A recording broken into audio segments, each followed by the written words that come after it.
그리고 이제 민수기 6장에 보면은 유명한 축도문이 나옵니다. 해서 민수기 6장 24절에서 26절 보면, 24절에서 26절 보면요.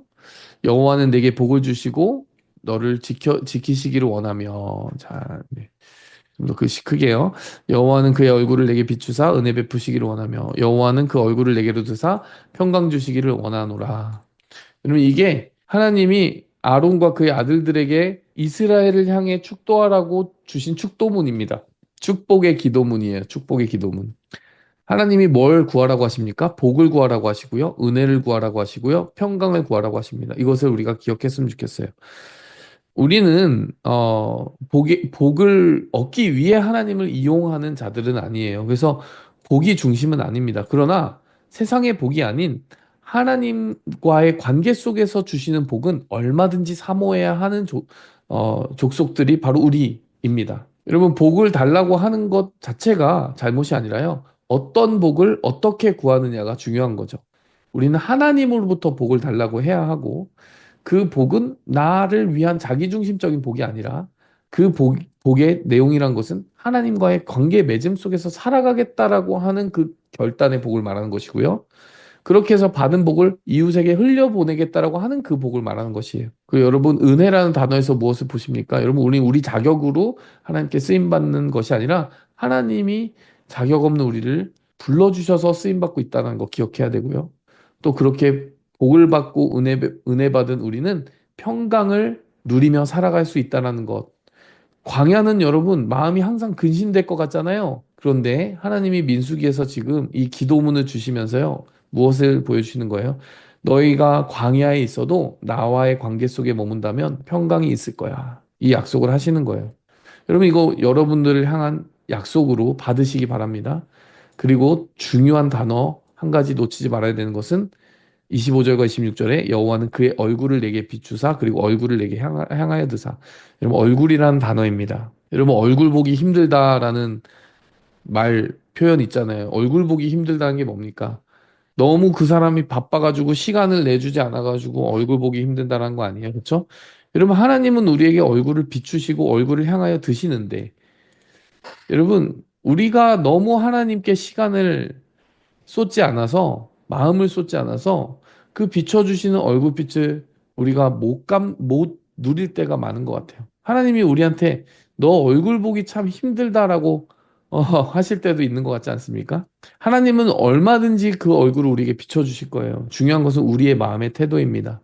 하나님의 얼굴 없이는요, 복도 은혜도 평강도 없어요. 여러분, 이 복과 은혜와 평강은 하나님과 인격적 관계 속에서 주어지는 것이라는 것을 늘 기억하시기 바랍니다. 자, 그렇게 해서 민수기 이 6장에서 핵심적인 내용이 등장하는 거죠. 하나님의 복이 있어야 이 군대는 움직일 수 있다.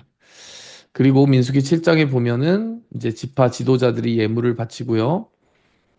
그리고 이제 아론의 제사장들이 무엇을 해야 되는지에 대한 내용들, 레위인들의 책무에 대해서 말하고 있습니다. 계속 말하지만 이 내용들이 등장하는 이유는 이 군대의 핵심 지휘관은 하나님이시기 때문이라는 거 기억하시면 되겠습니다. 그리고 민수기 9장에 보면은 구름 기둥과 불 기둥이 이동 시기를 결정한다라고 하는 것을 여러분 보게 되는데요. 네. 구름 기둥과 불 기둥은 무엇을 의미하는 거겠어요? 하나님이 인도하셔야만 움직여 갈 수 있는 그들의 신분을 보여주는 거죠. 우리도 마찬가지입니다. 그리고 이 구름 기둥은 낮의 해로부터 그들을 지켜주는 것이고 불 기둥은 밤의 찬 기온으로부터 그들을 지켜주는 것이기 때문에 하나님의 인도하심을 따라가는 것은요, 곧 우리 자신을 보호하는 것이라는 생각을 가지고 우리가 하나님께 순종했으면 좋겠어요. 하나님을 순종하는 것이 버거운 짐이 아니라는 거예요. 여러분, 광야에서 구름이 없이 우리가 보호받을 수 있나요? 불이 없이 보호받을 수 있어요?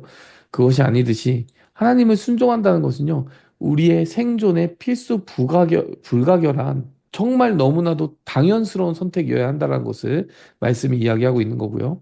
또 9장에 또 하나 우리에게 중요한 절기를 이야기하지 않습니까? 6월절.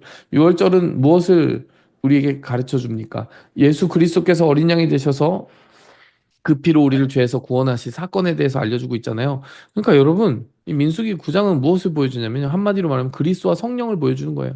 믿음의 사람들은 장차 예수 그리스도의 피 흘림으로 말미암아 구속받은, 구원받은 하나님의 백성들일 것이고, 마치 구름 기둥과 불 기둥이 이 이스라엘 백성들을 인도하였던 것처럼 신약 시대의 사람들은 성령의 인도하심을 받아 그 이끄심을 따라 살아가게 될 것을 미리 보여주시는 거예요. 여러분, 신구약은 그렇게 겹쳐져 있습니다. 그래서 우리 지금 이 시대의 하나님의 군대인 우리 교회는 그렇게 동일한 원리로 예수 그리스도를 센터에 모시고 성령의 인도하심을 받아 살아가야 될 줄 믿습니다. 민수기 10장에 보면은 뭐 은나팔도 제작하고, 이거 은나팔 왜 필요하겠어요? 움직일 때 신호를 보내는 거죠. 나팔 두 개를 불면 온 회중을 소집하는 신호, 뭐 이런 이 내용들이 여기 다 들어있죠. 지금 한 개를 불면 천부장 소집, 크게 불면 동쪽 진영들이 행진하고, 두 번째 크게 불면 남쪽이 행진하고, 뭐 여러분, 이건 다 군대 신호 체계 아니겠습니까? 그렇죠?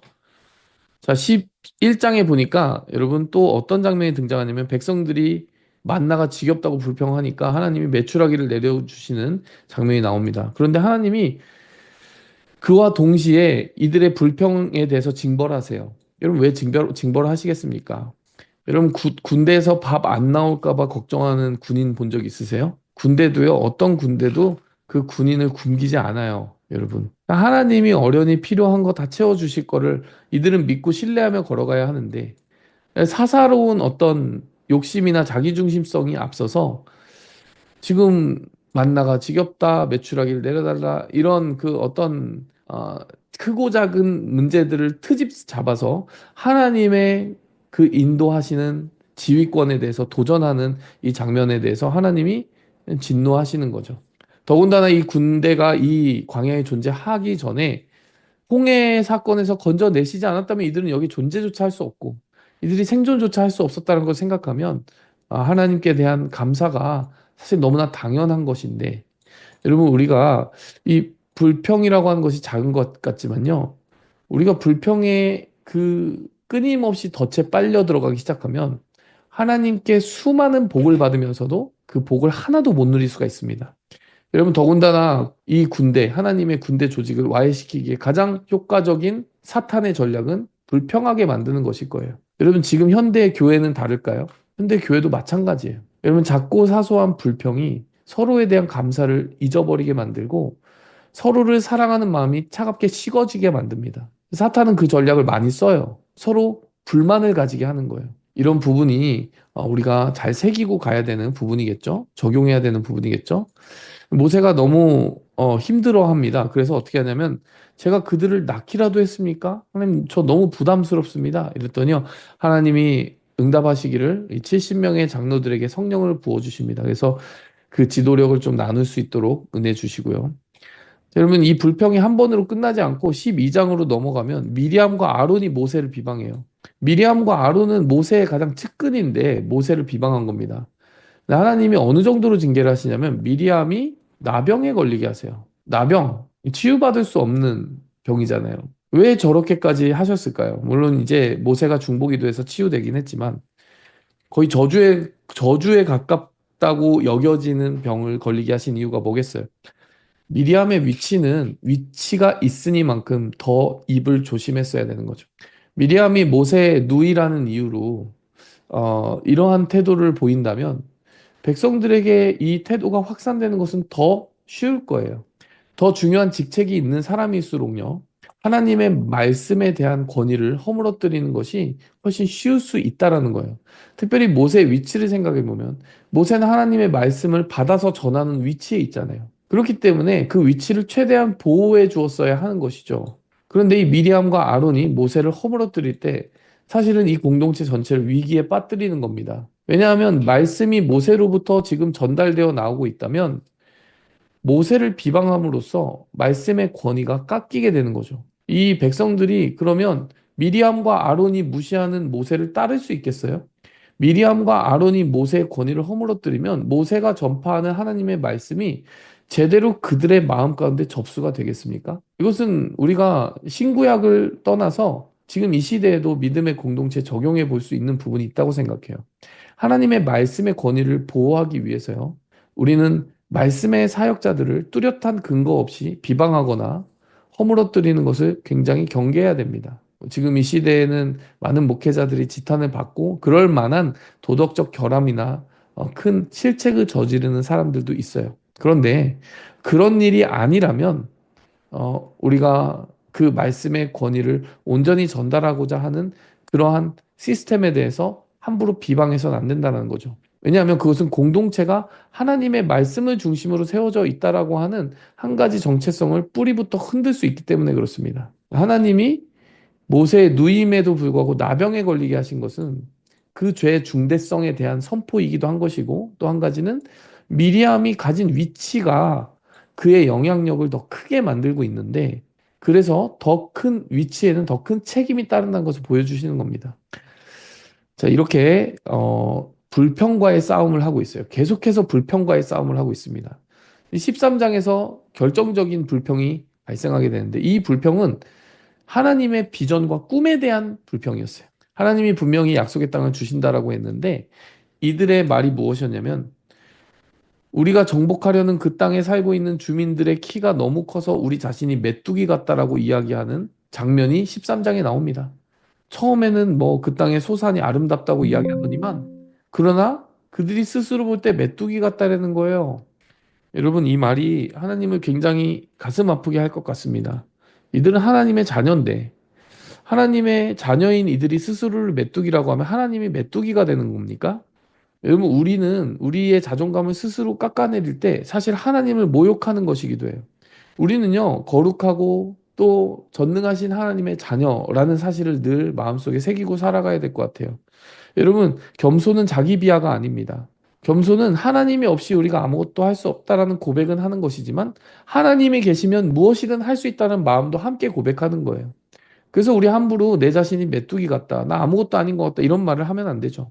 하나님이 계시기에 나는 하나님의 꿈을 품고 그 꿈을 이 땅 가운데 이루며 살아갈 수 있는 하나님의 거룩한 백성입니다라고 고백할 수 있는 거룩한 자존감 가진 하나님의 군대 되시기를 축원합니다.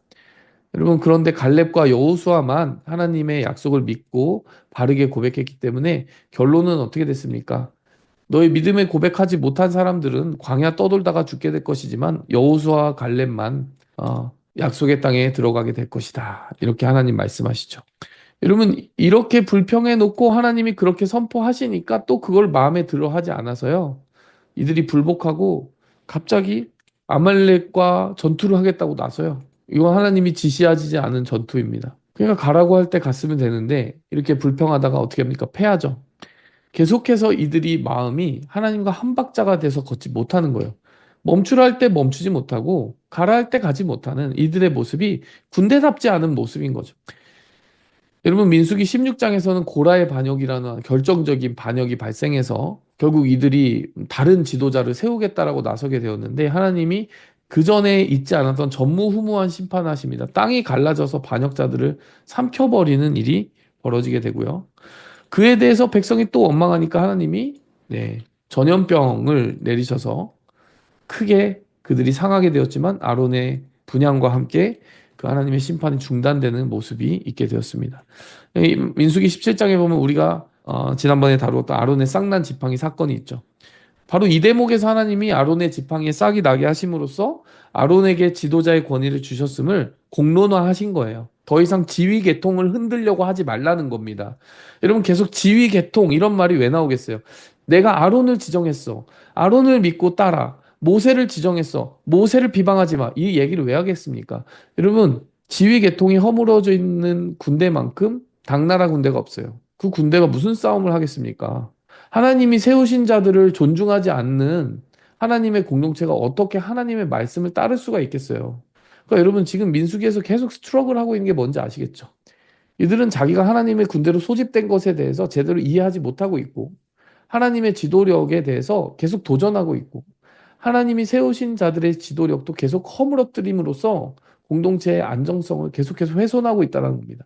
그런 맥락 속에 한 흐름 속에 이들이 계속 부대끼고 있다는 사실을 이해하시면 될 것 같아요. 무리바 물 사건은 여러분 그 맥락 속에서 뭐 참다 못해 어떤 일이 벌어지게 됩니까? 참다 못해 또 물 없다고 불평하는 그 이스라엘 백성들 앞에서 하나님이 명령을 하셨거든요. 모세야, 너 지팡이를 반석을 향해 가리켜라. 여러분, 예전에도 비슷한 사건이 있었어요. 그때는 반석을 치라고 하셨는데 이번에 민수기 20장에서는 반석을 가리키라고만 했는데 모세가 이번에 화가 많이 난 것 같아요. 가서 반석을 때리면서 내가 너에게 물을 내랴! 성질을 냈습니다. 그랬더니 하나님이 이 일을 저지른 모세와 아론에게 가나안에 못 들어간다라고 선포하셨어요. 왜냐하면 그 이유는 나의 거룩함을 드러내지 않았기 때문에. 여러분이 민수기 20장을 보면은 무엇을 우리가 볼 수 있어요? 앞부분의 부분에서 백성들도 모세의 권위를 존중해야 되지만 중요한 것은 이 모세와 아론이라는 지도자도 하나님을 머리에 둔 자답게 자기를 잘 다스려야 한다는 것을 보여주는 거죠. 백성들도 지도자를 존중하고 이 지도자들도 하나님 앞에서 합당한 모습을 취할 때 이 공동체가 아름다울 수 있다. 이런 마찬가지로 신약 교회도 마찬가지입니다. 성도 모두의 역할이 있고 또 그 성도를 섬기는 은사들로 섬기는 지도자들에게 또한 중요한 역할이 있는 것이죠. 모두에게 책임이 있다는 것을 우리가 생각하기 원합니다. 민수기 21장에 보면은 또 중요한 장면이 나와요. 민수기 21장에 보면 또 이제 불평에 빠지는 이 백성들에게 하나님이 불뱀을 보내셔서 그들이 물려 죽게 하시는데 하나님이 갑자기 장대에 놋뱀을 매달아서 올리라고 하십니다. 자, 놋뱀 사건이라고 우리가 이름 붙일 수가 있는데, 자, 민수기 21장입니다. 민수기 21장. 민수기 21장이 놋뱀 사건이 매우 중요합니다. 6절에 보니까 여호와께서 불뱀들을 보내셔서 백성들을 물게 하심으로 이스라엘 백성 중에 죽은 자가 많았는데 하나님께 모세가 중보합니다. 이 뱀들을 떠나게 하옵소서. 우리가 원망하여서 범죄하였기 때문에 이 일들이 일어나고 있는 것을 압니다. 라고 이야기하죠. 그때 모세에게 하나님이 불뱀을 만들어서 장대 위에 매달아라. 물린 자마다 그것을 보면 살리라 해서 모세가 노수로 뱀을 만들어요. 브론즈로 만듭니다. 그리고 그것을 장대 위에 매달아서 쳐다보게 하는데 그것을 쳐다보는 사람들이 살아나는 일들이 벌어지기 시작합니다. 그러면 이 장면을 보면서 참 이상하다, 기묘하다라고 생각을 하실 수가 있어요. 자, 이 부분에 대해서 한번 우리 잠깐 대화를 나누고 나가겠습니다. 이 노뱀 사건의 의미가 무엇일 거라고 생각하시는지, 예수 그리스도와 좀 연관된 유사점이 무엇인지 한번 좀 말씀을 나눠보고 싶은데요. 혹시 지혜자매, 네, 지혜자매, 오늘 첫 질문합니다.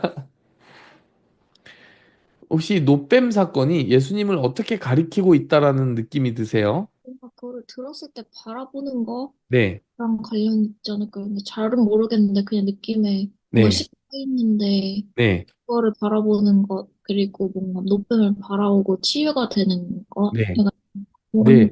우리가 그러니까 이 백성들이 노뱀을 바라볼 때 치유받는다라고 하는 그 부분에서 조금 유사점이 있어 보인다라는 거죠.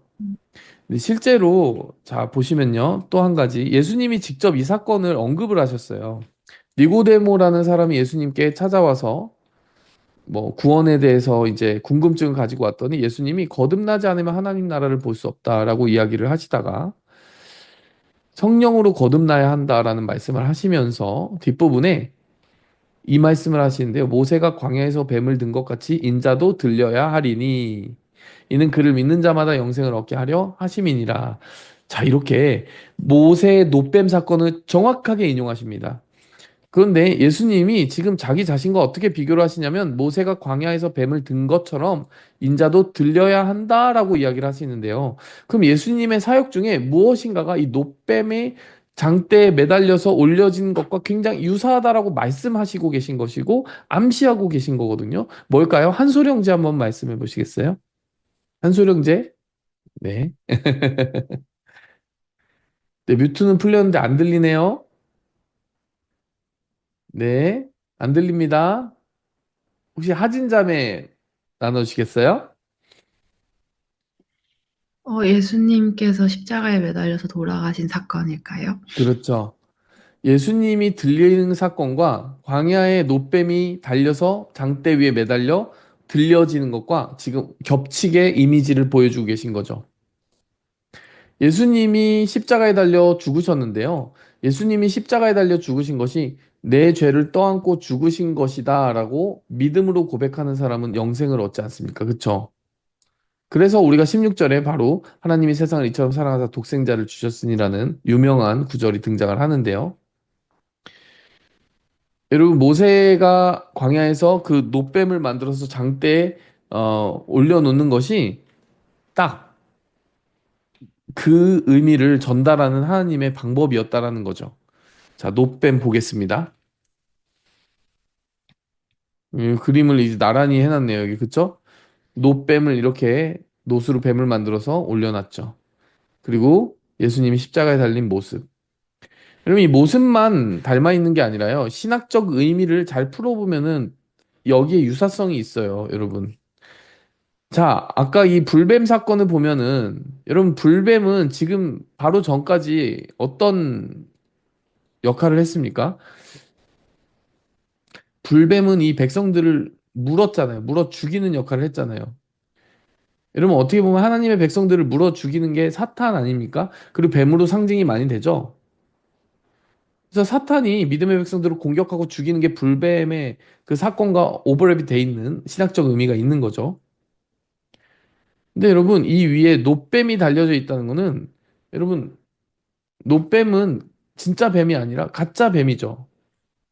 여러분 죄의 영향력 때문에 이들이 죽게 되는데 여러분 그 죄를 형상화한 무엇인가를 달아놓고 그것을 바라보면 살리라 이렇게 이야기했잖아요. 예수님을 한번 볼까요? 어 예수님은 죄인이십니까? 여러분 예수님이 죄가 있으셔가지고 십자가에 달리셨나요? 종민 형제? 아닙니다. 아니죠. 그런데 죄인이 아니지만 죄인 취급 받으신 건 맞아요, 종민 형제? 네. 그쵸. 여러분, 불뱀이 백성들을 물어 죽였어요. 근데 여기에 달려있는 노뱀은요, 백성을 물어 죽인 불뱀들하고는 아무 상관이 없어요. 그냥 노수로 만든 가짜 뱀이잖아요. 그쵸. 진짜 불뱀이 아니라 노뱀입니다. 마찬가지로 예수님은요, 죄인이 아니라 죄인을 대신하여 죄인의 위치에서 죄를 떠안고 죽으시기 위해 사람이 되셔서 십자가 위에 달려 계신 거죠. 그래서 여기 고린도후서 5장 21절에 보면 하나님이 죄를 알지도 못하신 이를 우리를 대신하여 죄로 삼으신 것은 우리로 하여금 그 안에서 하나님의 의가 되게 하려 하심이라. 아주 흥미로운 표현이 등장합니다. 예수님을 어떻게 말하고 있어요? 죄를 알지도 못하신 이라고 말하는데요. 근데 그분이 우리를 대신하여 죄가 되셨다라는 거예요. 하나님 아버지가 그를 죄로 삼으셨다라는 거예요. 죄처럼 여기셨다라는 거예요. 예수님이 죄를 지어서 죄인이 아니라 우리가 죄인 취급받아야 되는 거를 예수님이 죄인 취급받게 하셨다는 거죠. 그 대신에 우리가 의인으로 여김 받을 수 있게 하신 거죠. 믿는 자는. 다시 말하면 여러분 뱀이 아닌 불뱀이 아닌 노뱀을 달아서 노뱀을 바라보면 사는 그 이야기가 죄인이 아닌 분이 죄인의 자리에 달려 있고 그 분을 통해 나의 죄를 위하여 죽으신 하나님의 아들의 그 의롭고 거룩한 선택을 믿고 구원받는 이야기와 똑 닮아 있다는 얘기입니다. 이들을 물어 죽이는 불뱀이 아닌 노뱀을 보고 살 것이다라고 이야기한 것처럼 여러분 우리도요 죄로 말미암아 죽는 존재인데 죄인이 아닌 그분이 죄처럼 달리셔서 그 장대 위에서 우리를 대신하여 죄를 없이 하실 것을 이 사건이 대신 보여주고 있다는 것이에요. 미리 보여주고 있다는 사실입니다. 그래서 여러분 이 지금 민수기 21장이 굉장히 중요한 내용이라는 것을 여러분 아시면 되겠어요. 여러분 결국 민수기 21장에도 예수 그리스도에 대한 이야기가 나오는 거죠. 자, 이 민수기 이제 뒷부분을 보면은 자, 이 군대를 저주하려고 하는 시도가 있었는데 하나님이 막아주시는 22장의 사건이 있고요. 그리고 22장, 23장, 24장이 그런 이야기죠. 그래도 이 군대가 허물어지지 않으니까 어떻게 합니까? 모압 여인들을 통하여서 이들이 성적으로 타락하도록 하는 계략이 펼쳐지게 되는데 여러분 하나님의 공동체가 외부의 적을 통해서 저주를 받을 수는 없지만은 그러나 그들 자신이 거룩함을 잃어버리면 스스로 허물어질 수 있다는 사실을 민수기 25장이 보여주고 있는 거죠. 자, 28장, 29장은 이제 약속의 땅에 들어갈 때 어떤 절기들을 지켜야 되는지에 대한 이야기를 이렇게 명령을 주십니다. 한마디로 말하면 하나님이 이들을 광야에서 훈련시키시는 건 맞지만 반드시 약속의 땅에 들어가실 것이라는 약속을 주고 계신 거고 또 그때에도 하나님이 하신 일을 기억하는 절기들을 잘 지킴으로써 그들이 하나님의 군대라는 사실을 잊지 말아야 된다는 것을 강조하고 계신 부분이 그 부분입니다. 민수기 31장에서는 미디안 정벌을 하는 이제 그 군대로서의 기능을 하는 장면이 나오고요.